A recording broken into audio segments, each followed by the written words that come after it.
اللہ تمہاری طرف سے غافل نہیں ہے، اللہ کے سوا کوئی حامی نہیں ہے۔ اس بات کا خیال رکھو کہ تم کہیں اللہ کے راستے سے نہ ہٹ جاؤ۔ مسلمانوں میں جب اتفاق نہ رہے گا تو اللہ کے لیے کوئی دین نہ ہوگا اور ان کی جمعیت ٹکڑے ٹکڑے ہو جائے گی۔ مسلمانوں، میں تمہیں اللہ تعالیٰ کا حکم پہنچاتا ہوں اور اس کے عذاب سے خبردار کرتا ہوں۔ میں تم کو اس انجام سے ڈراتا ہوں جس سے خدا نے ڈرایا ہے۔ میں نے قبر سے زیادہ ڈرنے والی کوئی چیز نہیں دیکھی۔ تواضع کی زیادتی نفاق کا پیش خیمہ ہے۔ یاد رکھو، سب سے منصفانہ روش یہ ہے کہ مسلمانوں کے معاملات اور فرائض پر گہری نظر رہے، ان کو حقوق دیے جائیں اور جو کچھ ان پر واجب ہے وہ ان سے لے لیا جائے۔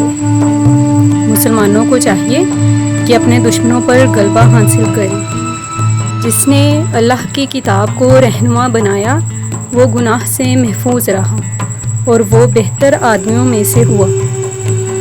لوگوں، اللہ اور اسلام کا واسطہ دے کر میں تم سے کہتا ہوں کہ صرف حق اور عدل کا دامن پکڑو۔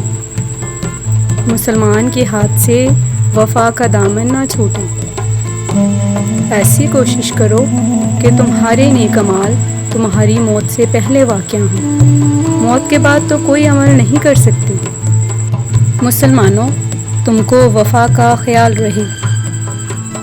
ذلیل غریب آدمی نہیں ہوتا، بلکہ ذلیل وہ ہے جو اپنے مذہب سے غافل ہے۔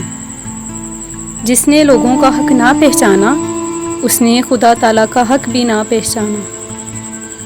بڑی بات امانت ہے، تم خود میں امانت کے جوہر پیدا کرو۔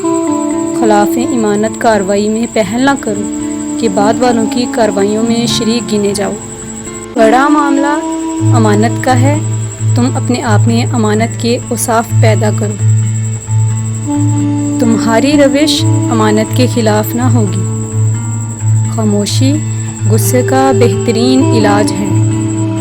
ظالم کی تعریف سے غضب الہی نازل ہونے کا اندیشہ ہے۔ مصیبت کے وقت انسان تمام تر اپنی تدابیر اور مخلوق پر بھروسہ کرتا ہے، لیکن جب ہر طرف سے مایوس ہو جاتا ہے تو خدا کی طرف متوجہ ہوتا ہے۔ اس وقت خدا اس کی طرف سے منہ موڑ لیتا ہے۔